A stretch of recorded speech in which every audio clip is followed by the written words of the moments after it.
What's up, you guys? Welcome to a brand new episode of the Fit Women's Weekly podcast. If this is your first time tuning in, welcome to the show. I'm your host, Kendall. I have been a personal trainer specifically focused on training women for the last 15, I think even more years than that. I don't know. I keep messing up. I became a personal trainer when I'm 23, and now I'm getting ready to turn 40. So for almost 17 years, I've been working with women on their fitness, on their nutrition, on their mindset. And it is with this podcast that I love to be able to connect with you guys and share that knowledge, but also share with you my own life journey through the ups and the downs. Because just because I'm a personal trainer doesn't mean that I always have everything right for myself too, right? I struggle, and I love to share that with you guys, as well as the general knowledge to help you live your healthiest life. So hopefully through this episode, you say, this chick is pretty cool. I want to learn more. And you go back and listen to one of the other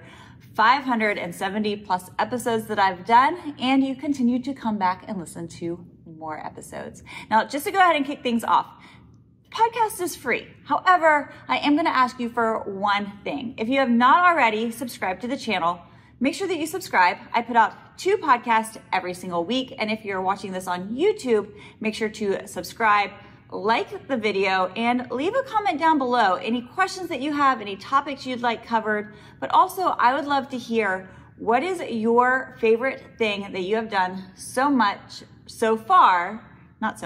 you've done so far in the month of January?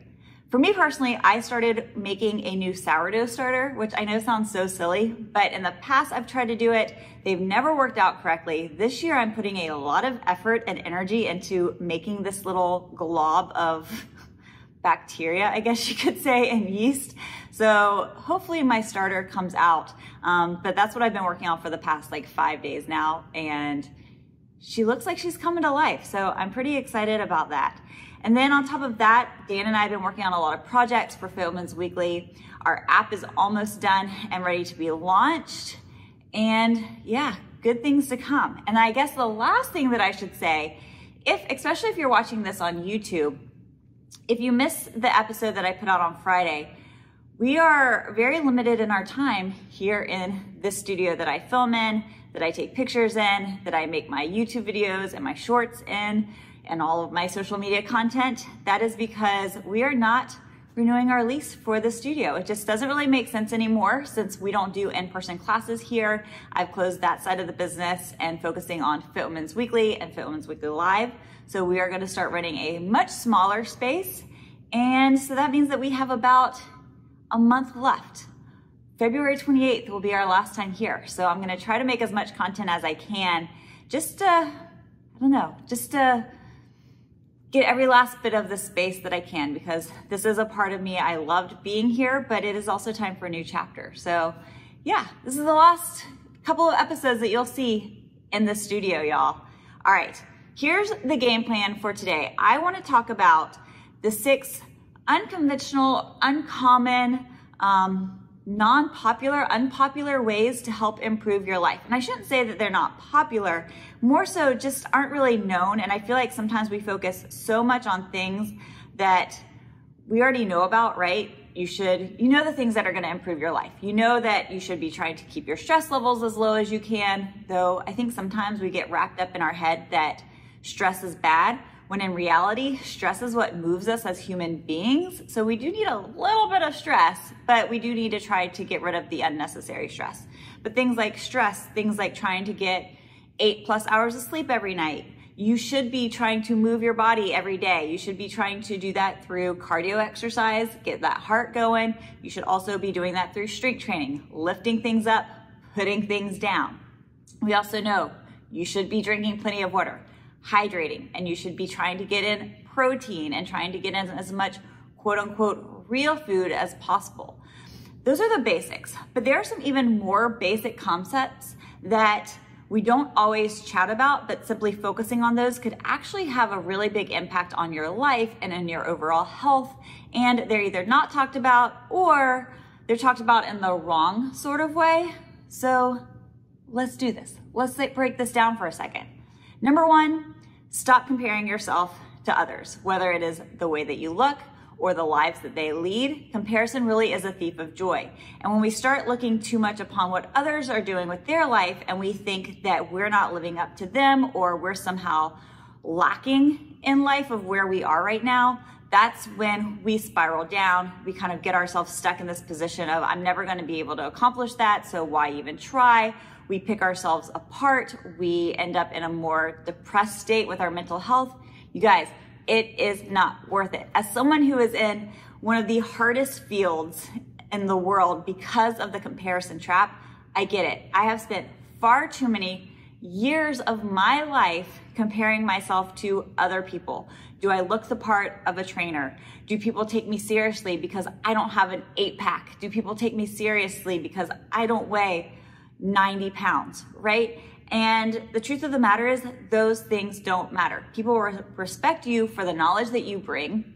And if you live a life where you are walking the walk and talking the talk, then you will get the respect that you need. We're all out there just trying to survive, and no matter what other people are putting out there, they're just putting out the highlight reels. And we have to remind ourselves of that. And I get stuck in that position too sometimes.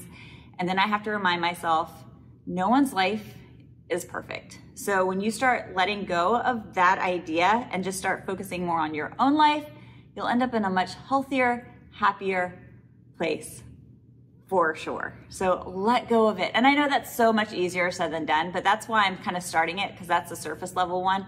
But I am a big believer that if you are following people on social media and you find yourself comparing yourself to them or feeling like they just seem like they have it all together, why does everything always fall into place for them?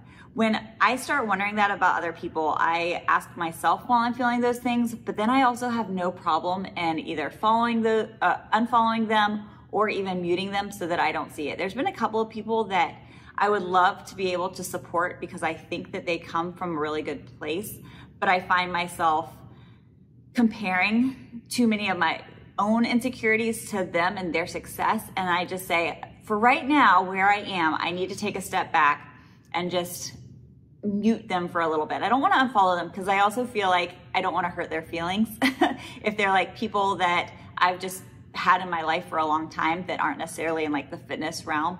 But I am a big fan of that mute button. So if they're not adding to your life and making you feel more powerful and happier, there's no problem in hitting unfollow. And I know we've all heard this before, but it's true. And as you guys know, I'm a big believer in repetition is the key to success.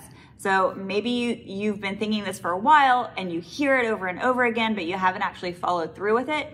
Here is your reminder. Those people that are making you feel less than, just let them say goodbye for a little bit, right? That's number one. Number two, eat the bun and stop labeling foods as good and bad in order to experience food freedom and less guilt. Okay, so the reason I said eat the bun is because, again, for far too many years of my life, especially in my 20s, I had, tried to get away from my eating disorder that I had in my early 20s, but I also still developed some orthorexia tendencies where I was labeling foods as good and bad. That's a yay food, that's a no food, I can't eat food like that. And all those rules were just setting up rules for other areas of my life and making me feel confined and also adding guilt. And here's the thing, your brain doesn't recognize food guilt from any other type of guilt. So if you feel guilt, that feels shameful, right? That makes you feel down, again, putting yourself into a downward spiral with a mental depression, right? Mental load. And one thing that happened to me, this wasn't actually too many years ago, but I always not always, but in my 20s, I kind of developed this idea that like bread is bad, right? Given the option, I will just eat an open-faced sandwich or just eat the stuff that's on the sandwich and then put the bread to the side. Now, I know that was not what I preach nowadays, but that's where I was then. And I remember eating lunch with a girlfriend, and the only thing that this place, it was like at a grab and go place, all that they had available were barbecue sandwiches. So when we sat down to eat, I opened up my sandwich and grabbed a fork and started to eat the pulled pork, just like I was getting ready to just eat the pulled pork. And she opened up her sandwich like a normal person and took a bite out of it. And I kind of looked at her for a second and said, oh, we're doing that. And she goes, well, what do you mean? And I didn't say anything because I knew where I was mentally with things. And I kind of reluctantly grabbed the sandwich and took a bite because I realized that where I was coming from was of restriction and of the yay and nay food. So now looking back, I always remind myself, eat the bun, because no matter how far removed I am from where I am, those thoughts, I'll be honest, are still in the back of my head. And I will probably always have those ideas in my head. But where I am now, I'm able to say, Kendall, eat the bun without regret, and realize that having a balanced nutrition plan or a balanced outlook on food means eating the stuff that maybe you had once said no to, but realizing what, like just because I eat a hamburger with a bun one day doesn't mean that I have bad habits. That actually means I have balanced nutrition. So that's just a big lesson that I've learned over the years. It'll help you be healthier inside and out. Eat the bun, or whatever it is that you have deemed in your head as like a no food. Eat it from time to time. Experience that without guilt. Experience food freedom, and you will feel lighter and healthier and happier as you go through life. Number 3, be spontaneous, or at least break away from your normal schedule from time to time. And this is really, really hard for me, you guys, because I am someone who I wake up at the same time every day. Each day of the week, I have pretty much blocked out what I do that day, and it is hard for me to break away from that. When people ask me, hey, do you want to go get lunch, or let's go have a coffee date for this day or this day, or hey, are you free to talk at Thursday at 2 o'clock? It is very hard for me to break away from those kind of things. Even though I create my own schedule because I work for myself, I treat my job, I do this from this time, and that locks you in. And so one of my goals for this year is to be a little bit more spontaneous.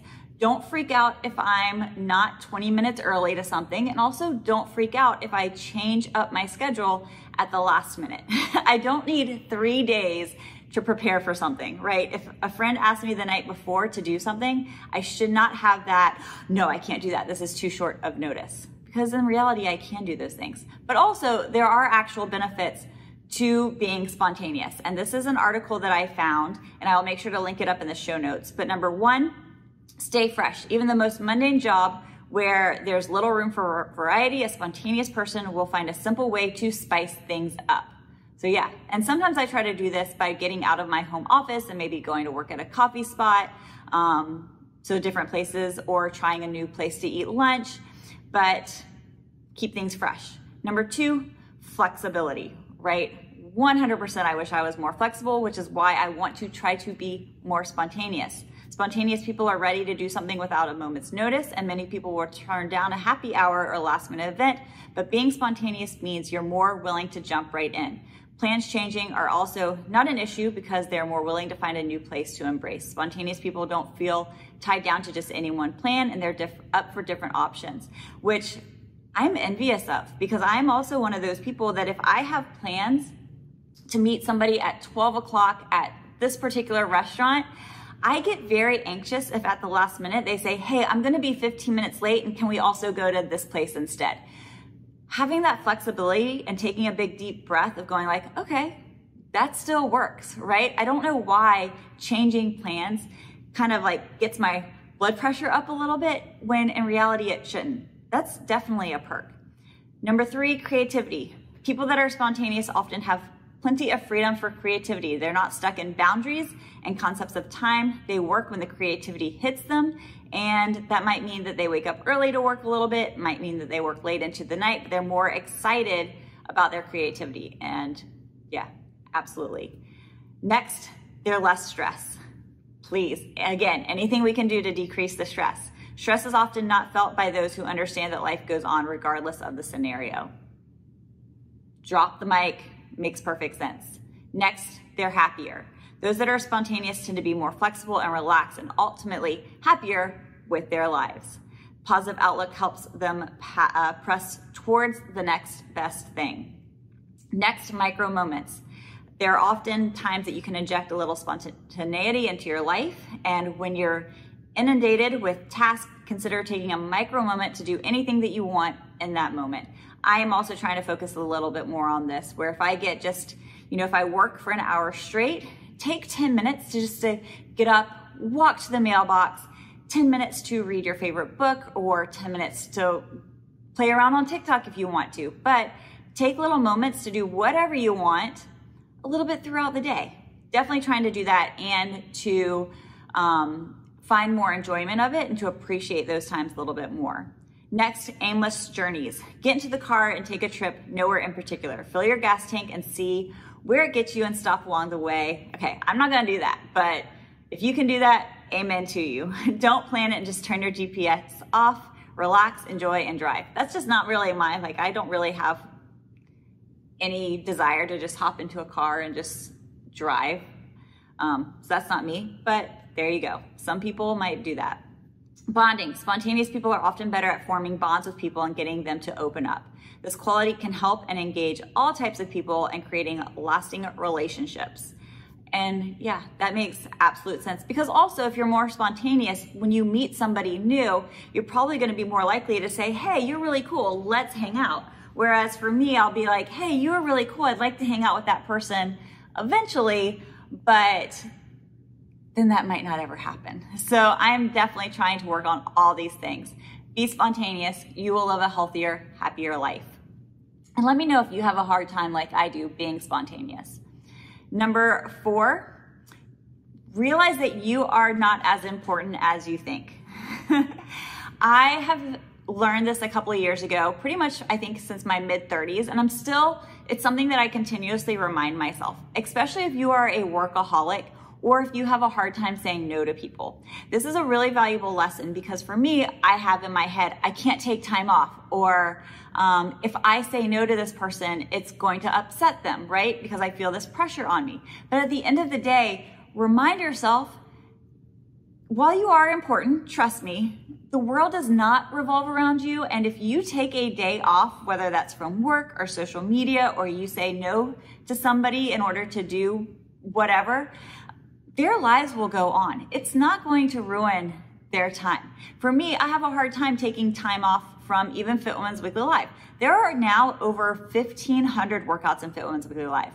I could take probably a month off, still share new workouts every day from past workouts. No one would be none the wiser, except that the timestamp would have a previous day on it. But in my mind, I'm going, oh, if I take a day off, are they gonna feel like they're still getting their money's worth? Am I gonna let people down? And at the end of the day, no, you're not going to. So I am gonna try to take some more days off this year to focus on myself, to focus a little bit more on the enjoyment of life, to be a little bit more spontaneous, because I realize in the whole scheme of things, the world does not revolve around me, and I'm not gonna let everybody down by taking time off for myself. So remember, you're not as important as you think. But of course, you're still important, but you guys get the gist of what I'm trying to say. Number 5, drink coffee. And I know this one sounds kind of funny, but you're scrolling on social media and people are always like, hey, did you make sure to eat something before you drank your coffee today? Or I'm trying to cut caffeine out of my diet, whatever the case may be. Yes, it is important to hydrate your body a little bit before you drink coffee. I am a big believer that you should drink a big cup of water before you just start putting some caffeine into your system. I'm also a big believer you should eat something with your caffeine so that it gets into your system a little bit slower and you don't end up just going a mile a minute with that caffeine fuzziness, you know what I'm talking about?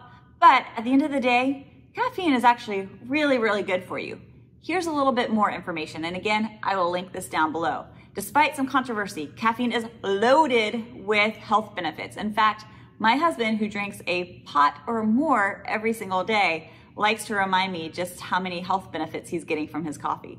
It's rich in antioxidants, and some studies have linked coffee intake to longevity. It reduces your risk of type 2 diabetes, Parkinson's, and Alzheimer's diseases.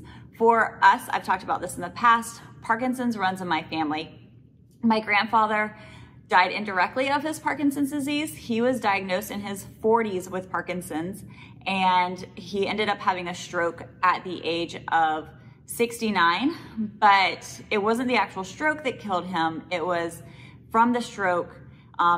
He was obviously hospitalized, and then with his Parkinson's disease, it made it easier to get other issues while he was in the hospital. So he actually ended up dying of pneumonia from complications with his Parkinson's disease. So Parkinson's disease runs on my grandfather had it, and also his mother, so my great-grandmother, had Parkinson's as well. So it's just something that I'm very aware of and try to do everything that I can in my power to make sure that if it is a genetic component, that I am fighting it off best I can.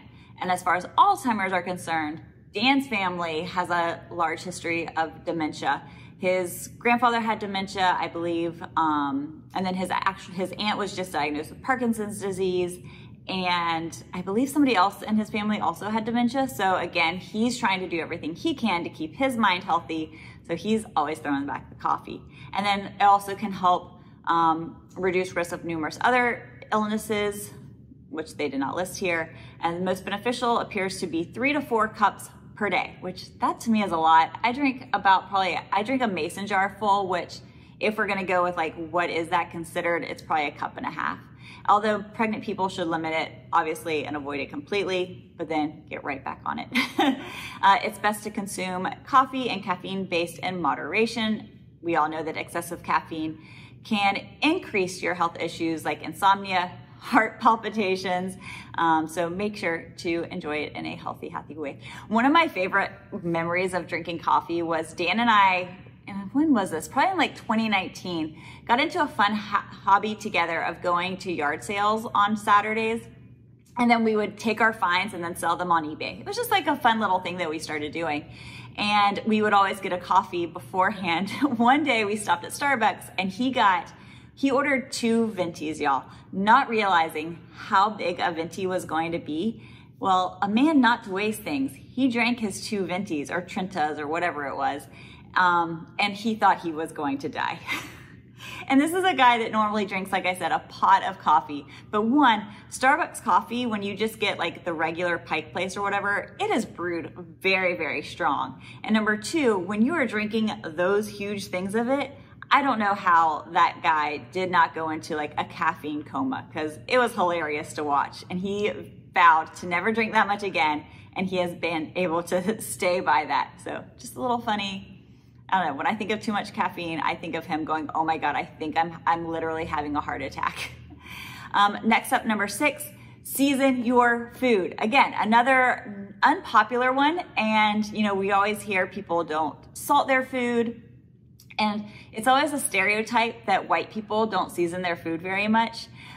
One of my favorite things that I've learned from studying cooking and obviously practicing cooking for the past 20 years is I feel like learned to reasonably season food.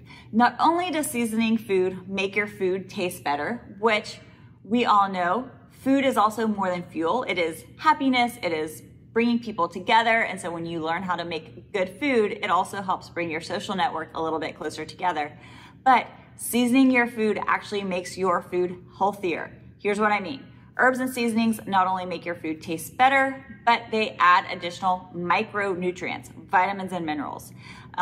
For example, ginger can help improve your gut health, and turmeric is a known anti-inflammatory. So if like for aches and pains, including turmeric into your nutrition could have actually a really big impact. Some people get more out of taking turmeric than they do from taking Advil. I know that sounds crazy, but just make sure you're also adding pepper in with your turmeric-based foods so that your body's able to absorb it. And then other examples include chili, which is high in vitamin C, and then Himalayan sea salt, which we've all heard is beneficial, is loaded with electrolytes such as sodium, potassium, and magnesium. So season your food, people. Not only will it make it taste better, but you also get some little added micros in there. And then number 7 was, of course, back to the basics. This one's obviously the popular one, but like I talked about at the beginning, the common habits of eat your protein, cut back on ultra processed foods, hydrate, sleep enough, move your body fast to increase your heart rate, and then pick up weights and put weights down to help improve your overall muscle mass, your bone density, and your overall body composition. And it feels good. Moving your body will help to improve your mobility so that you stay moving longer for the rest of your life without all the aches and pains. You can get up and down out of bed without going, ugh, even though as much as I move my body, I still do that from time to time, which always just makes me wonder, what would my body be like if I did not move as much as I do? So there you go, you guys. Those are the 6 ways that are I wouldn't even say, like I said, the unpopular ways. It's just the more not talked about ways that can easily improve your life and your health overall. If I left anything off or you can come up with anything that's non-traditional, I would love to hear from you. If you're watching this on YouTube, leave it in the comments. And if you are listening to this on your favorite podcast app, slide into my DMs, Kendall Boyle Fitness over on Instagram. I'm also on TikTok as Trainer Kendall.